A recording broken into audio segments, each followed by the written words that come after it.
Crown Bet is back in the game. Built for the big moments in racing and sport. From a name you know. Bet with Crown Bet today. Chances are you're about to lose. Progress. It's relentless. Earned by pushing forwards through the setbacks and the wins. All for an opportunity that others might miss. Two worlds driven by performance, guided by data, insights, and feel. It's never just a move, it's a mindset. Because better never settles.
Welcome back to Crown Melbourne. We are at the 2026 Aussie Millions and we are day 3 thanks to Crown Bet.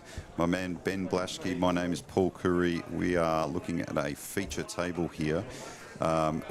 Many of you who have joined the coverage over the last few days will know what you're looking at. This is the final sort of, how many we got left, Ben? We've got a handful, right? Yeah, we've got about 16 players left at the moment.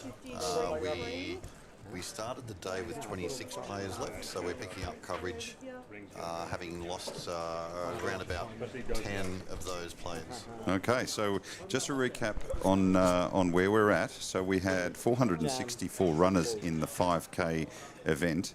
A tremendous day yesterday with lots of big names, names like Joe Hasham, Billy the Croc, Cale Burns. A lot of those guys continued to run through the night when coverage stopped. A couple of bustos this morning, and like Ben said, we're really getting close now to a final table. I will let Ben run through all of the stats and all of the information on the people that you're looking at, but essentially a quick rundown. Look at this feature table though. You're looking at what I would say is a top-class talent feature table. This is scary stuff for those out there that really want to understand the higher levels of skill in the poker world. This is very much it. I also want to interject and say, just in front of us, because we're right in the middle of the action on the tournament floor, only a few hours ago started a $25,000 buy-in tournament, and we're up to 34 runners. That is expected to climb quite high. In fact, I can see regs happening now. The scary thing about these tournaments, regardless of whether you've been around them as long as I have, is there's already been rebuys. There's already been people who've rebought in, busted out and rebought in. So it's quite an amazing amount of money sitting right in front of us that these players are playing for. But what we're going to do today is we're going to bring you the action. You're going to be watching the final, well, down to our final table for the 5K, where we're looking to give away nearly $500,000 for first prize, a prize pool of $2.1 million plus, which is just enormous. And then we will also start to bring you the updates from the 25K, which is also the really big one. So Ben, let's have a look at the players. I mean, when you look at that table and the names, Raymond Kassan, TJ Hilbert, Joe Antar, Hassan Amiri, Cale Burns, Vincent Wan, Luke Martinelli. What are your first thoughts when you look at a table like that? I mean, look, they're all highly accomplished players. I mean, look, you've got seated next to each other. You might call them the two defending champions. You've got Vincent Wan, who won the Aussie Millions main event in 2020. Yeah. So he's the defending champion coming into this year's series. It's nice to be defending champion for 6 years. He might say he's defended his title for that long. Yeah, I would. And seated next to Cale Burns, who won the 100K in 2020. So, I guess the two flagship events of that year, and you've got the champions sitting alongside each other. Not to mention, of course, Raymond is no stranger. Obviously, from England, but he's basically an adopted Aussie these days. Yeah. He's got a lot to do with the crew from Poker Palace in Sydney, Raymond. So and highly accomplished. He's been performing very well. He's been travelling a bit over the past 12 months and performing very well internationally. TJ, who I played some craps with in Vegas a couple of years ago, very unsuccessfully, is doing very well there. Obviously a Dutch player, but of course also calls Australia home, and has been crushing it as well over the past 12 months. A lot of very deep runs in some significant events. We're watching Joe Anto on the stream last night playing exceptionally well. Yeah. He picked up some good hands, but he played them very well too, really maximised those situations. Hassan is another Sydney sider, a real character. Has been sort of developing his career over the past few years. Super passionate player. I know he played the Triton series recently. No, it's great to have Hassan here. Kale, doesn't need any introduction. Australian Hall of Famer, one of the elite players in the high stakes circuit.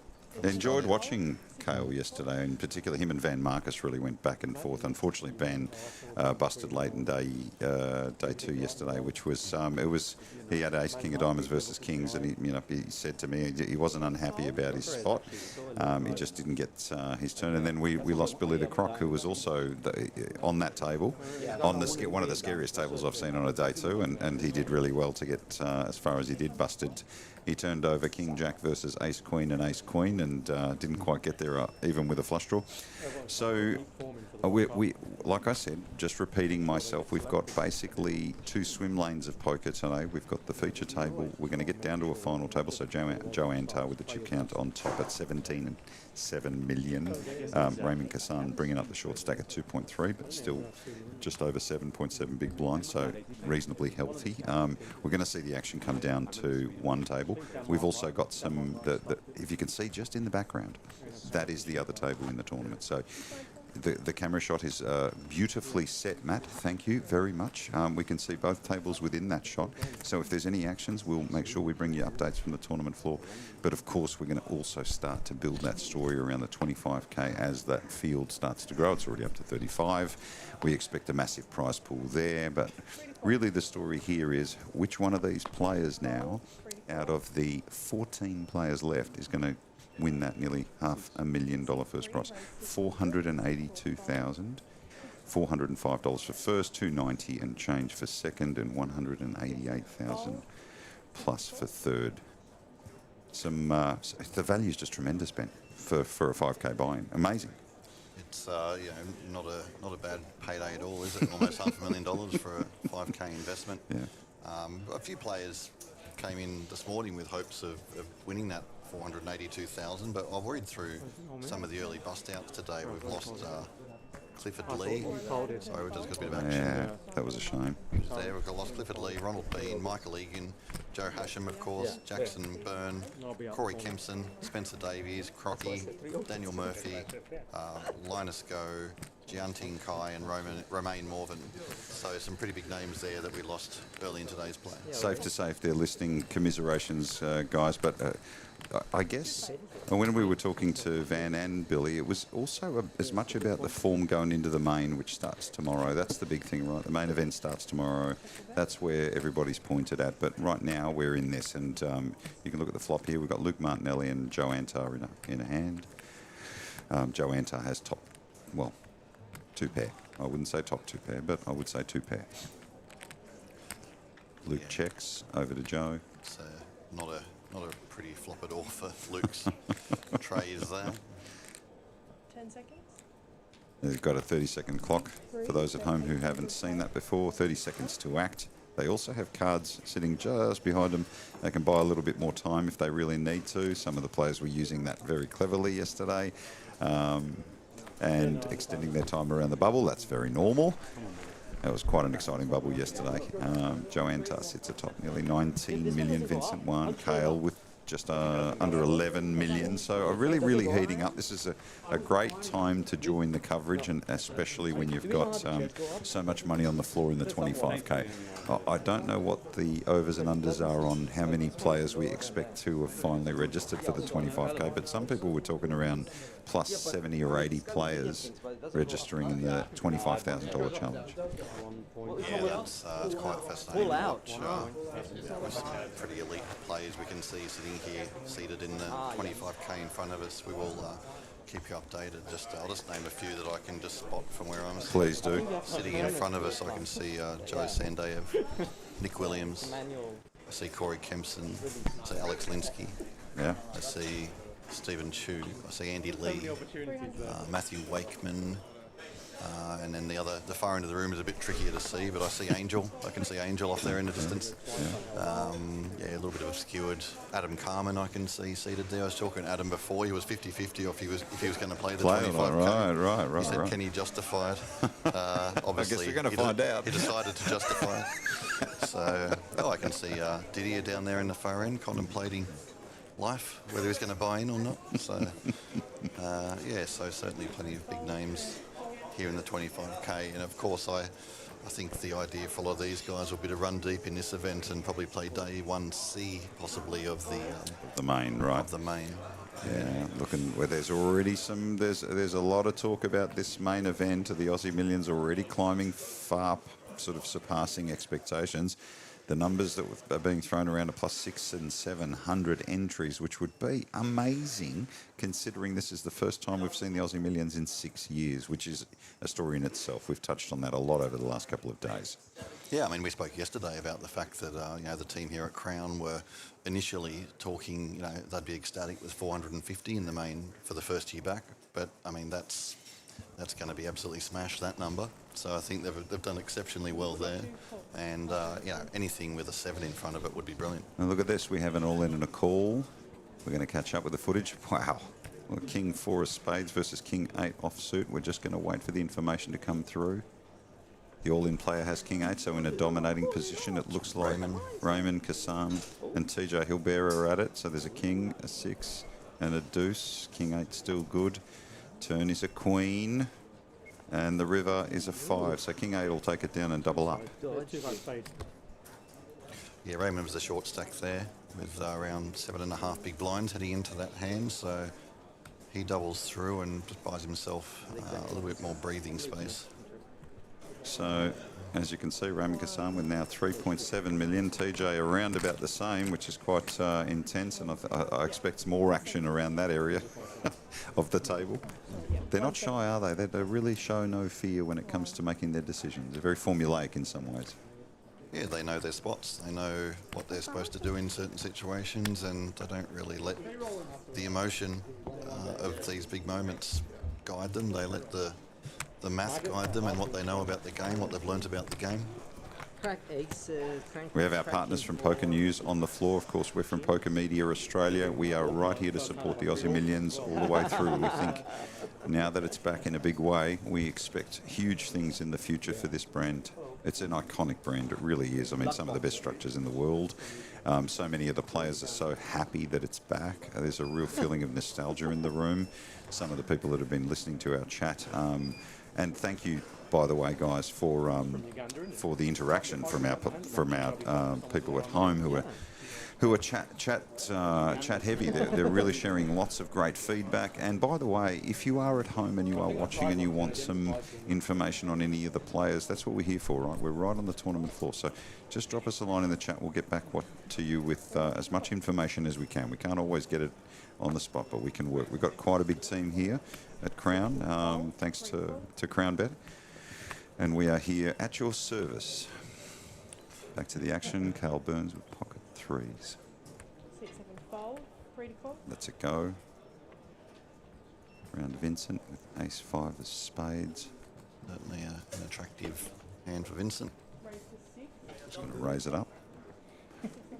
Blinds 150, 300, raising it up to 600,000. Luke Martinelli with King 6 of clubs. Might be thinking about a 3-bet. Changes direction. Raymond Cassan, King Queen off suit. Decision here for Raymond. What does he do? And he looks very. His eye contact was immediate. Seat 1, all in. And he moves all in, so he's going to Seat 3, fold. immediately 3-bet, shove against Vincent 1, who's got a decision to make now with ace-5 of spades. 2, 3. Vincent with 16 million in chips, so he can afford it, but the question is, does he really believe he's ahead? He is ahead. The count is 3.7 It's a good shove by Raymond Cassan here, putting a lot of pressure on that raise. 30 seconds. 30 seconds to act. Vincent won't like this at all. As we have the 30-second shot clock in play. So Oh, he's made the call, so, and the correct call, really. So, King Queen versus Ace-5 of spades. So Vincent makes the call. This is a really vital pot, 8 million. We only have 14 runners, and again, Raymond Cassan puts his tournament life on the line. The flop doesn't help him. The turn doesn't help him either, so only a king or a queen. And the river's a 7, so we lose Raymond Cassan, and just like that, we're down to 13. Vincent 1, carrying his form, true to form. yeah, I saw Vincent chatting with the Poker News team the other day and saying that he'd be thrilled just to make the money. I think in Aussie Millions as defending champion. He's not aiming too crazy high, but I think he wants to put in just a bit of a good show in defence of his title at least. Maybe not bust on day one. They'll have to explain to me what a good show is. In poker, it's so subjective. It is highly subjective. Really, it is. So now down to 13 players. You can see, I'd say the payout there from 12th to 13th, I think it was $26,680. 5K entry, so a good return regardless. We're going to start to push up into those bigger numbers when we get to 10th and 11th, so 32K is the next pay jump. But when we get to final table, the minimum payout is $43,755. So we're getting the really serious money now. So of course, a lot of once we get to that final table, those pay jumps become quite significant. So we're going to see a lot of players trying to look at their ICM calculations, which is independent chip modelling, just figuring out the right move based on highly mathematical decisions, really. So just give the players at home an example of the use of an ICM in a basic hand. How would they think through, for example, a similar hand to what Raymond just did with the King Queen? How do they think so that way we're sort of translating without giving away secrets? We don't want to do that, but if it makes people money, they're happy to hear it. Well, I think probably a few people in this room could explain this a lot better than me, and certainly not Well, getting into the technical side of things. But essentially, it's maximising your. I mean, the way it is calculated at a technical level is that the value of chips is different from the value of the actual prize money. Now, I'm not going to go. I don't. You need in-depth calculations of how that exactly works, and don't ask me. But essentially it's making sure that you don't waste the... there's a lot of technical terms I want to throw in here that I'm going to have to explain every term. I was going to throw in equity and... Jackson was talking about equity last night, so we'll have to get Jackson back on and explain a little bit about that. But I think what you're referring to is that a lot of these decisions, which many people at home would think are somewhat instinctive, are actually quite formulaic. They really do, like you said, know their numbers, they know their decisions, they know when they can put it in, the chips in, and expected value, meaning they know that's the best decision over 1,000 hands, even if they lose. Yes, well, there's a bit more premium put on survival than there may be decisions that you would make that are very different from what you would make in a cash game. In a cash game, you look at a position where if you have 51% equity, then it's probably get the money in. You're a favourite over the long term. Whereas that can be very, very different in a tournament scenario where the value of surviving and moving up 2 places is quite significant. Yeah. So there are additional factors to that equation, which is really, really fascinating. That's that's a way to put it into layman's terms. Now we should grab somebody in this room who could actually explain it in a way that makes far more sense. Maybe Billy the Croc, because I reckon that'll be a colourful conversation. Interesting hand here. Luke Martinelli raising it up to 600,000 round to Carl Burns. He's picked up ace jack offsuit. Luke in the hijack and Cale in the big blind, so really good position to disguise your hand. Always lacking in credit when people call out of the big blind, which that is exactly what Cale has done. So he's in essence masked his hand. And we go to the flop. It is a 9-5-3 flop, 2 spades. So Cale ahead, both missing, and Luke with is the last aggressor. So will he continuation bet? So continuation bet would be the person that raised pre-flop is almost always assumed to continue that aggression when the flop hits. So Cale checks, and now if Luke bets, this would be classed as a continuation bet. But look at this, check, check. So both being a little bit cautious. Turn 2 of diamonds. Best hands in poker are often the ones where nobody's got anything, and it's the one who blinks first. So Cale now, with an opportunity, just looks over a little bit at Luke. Trying to figure out whether it's worth having a stab here. We've got a pot of about 1.8 million. Cale taking the conservative approach again, just checking. Sorry about the background noise, guys, is a bit intense because we are live on the tournament floor and there's all sorts of stuff happening. We've got the 25k, etc. The river, a queen of clubs. So neither player with anything. Now it's about who's going to take a stab at that 1.8 million. So it's gone check, check, flop and turn.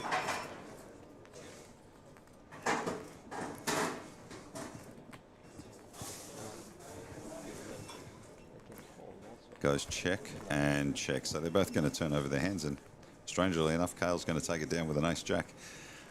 Be very interesting to see that no reaction from either player. These guys are machines. Amazing. So TJ, the short stack at 3.5 and a little bit more. Asana Miri at 6.7. And then you got Vincent Wan with over 20 million in chips. We are down to 12 players now. So we're very close to a final table. All of these players have done so well to get through this field. 464 runners and a first prize of $482,000.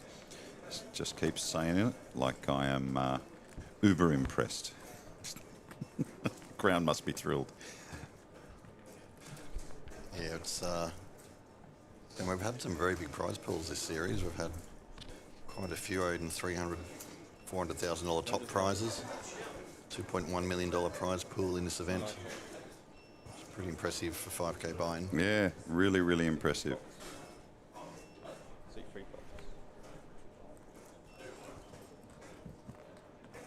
Got quite a few people sort of watching on the 25k, just sort of scoping out what's happening, drawing a bit of a crowd.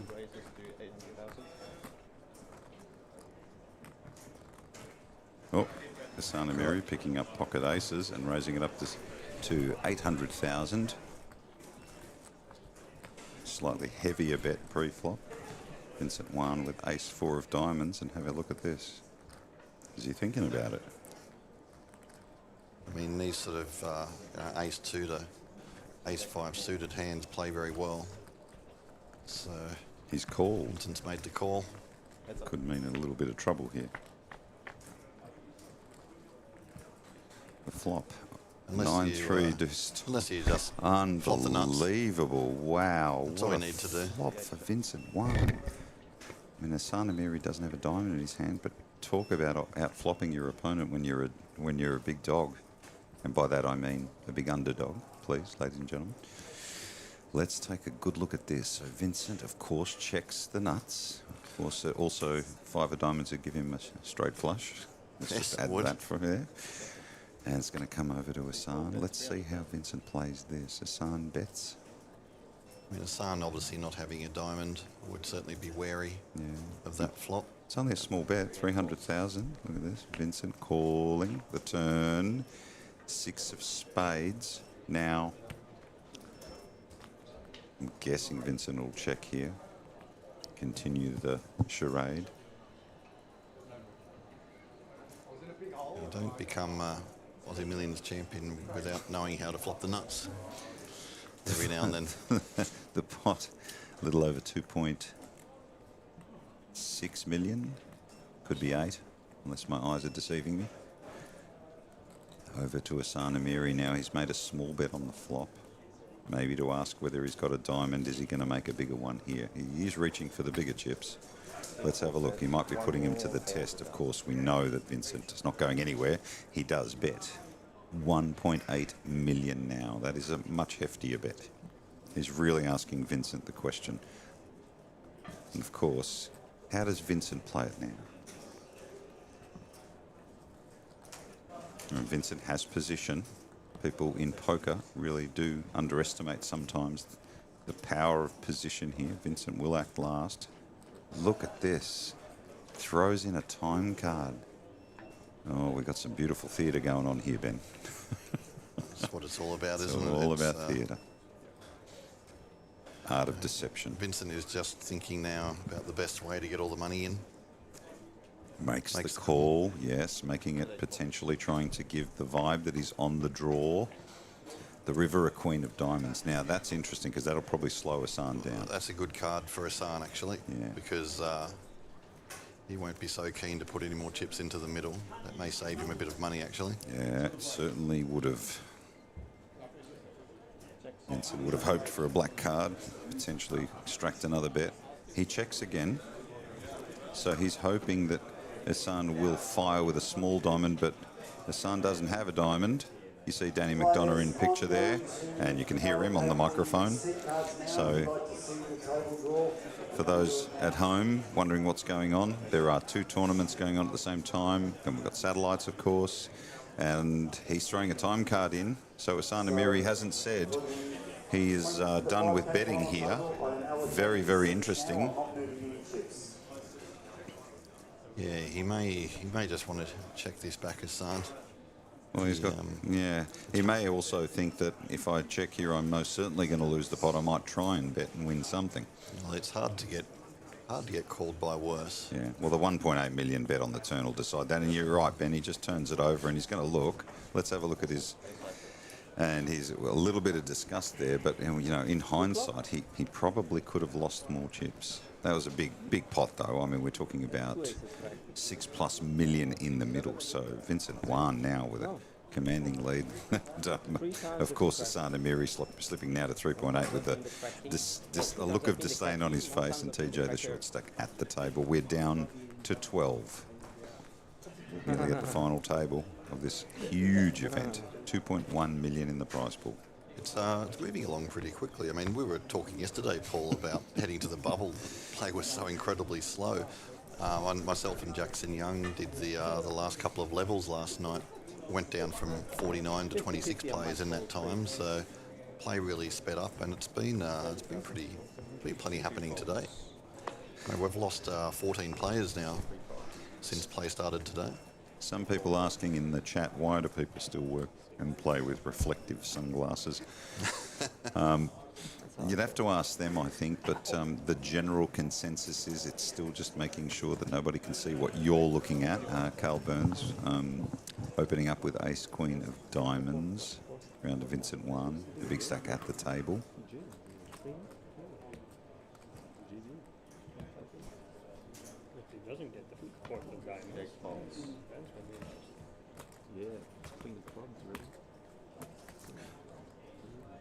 Nice hand for Kale. Luke Martinelli with King 10 offsuit. Looks like he's going to call. So we're going to see a hand here. Of course, Luke in the big blind, so just defending. And the flop. Jack high. 2 diamonds, a big flop for Kale. Quickly checks across to Kale. Will he continuation bet?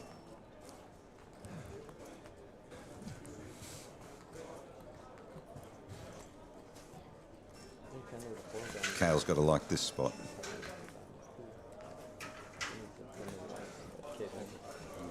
He's going to place a small bet. It's 1.8 6.5 million in the pot, and Kale makes it 450. And look at this. Luke quickly checks his cards again and lets him go. So Kale continuing to accumulate and climb in the right direction. He played really well yesterday. Him and Van Marcus, it was very entertaining to watch those two go back and forth. Thought there was some really impressive poker. I can't remember how the ledger ended, but I thought it was about 2-all in terms of taking bites out of each other. Wanted to see that reunion, actually, if I'm honest, but wasn't to be. But I'm sure we're going to see more of Van Marcus. His form's been blistering. In fact, one would argue he's in the form of the tournament. Yeah, I mean, he's made a couple of final tables already. I think 2 third-place finishes for Van. Yeah. He made the money in this event, so they don't have a player of the series this year in the Aussie Millions, but if there was one, I think Van would be right up there, that's for sure. Yeah. Of course, there is talking to Crown.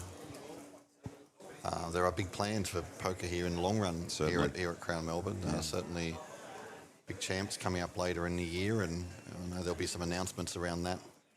Probably not too long after this series finishes to gear up for that. Yeah. So it's great to see poker back here at Crown and firing. We just had a bit of a freeze and a glitch on our streaming, but Matt's working really hard to recover. He's pretty good at it. Let's put him to the test. He's got his hand up at me. Look at me. Well, let's take a moment to say, okay, so how are we going on the 25K? So 35 runners so far, but that, that's going to climb. So imagine $25,000 entry. We're expecting plus 60, 70 players in that with late registration. That'll be a massive prize pool.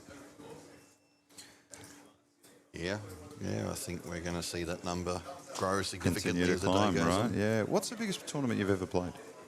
Myself? Yeah. That's a good question.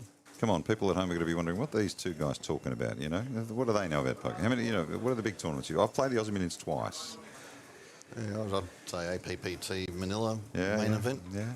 Probably one of the bigger ones. Best result, Ben? Best result? I won a side event at the Sydney Champs Yeah. back in the day. Good for you.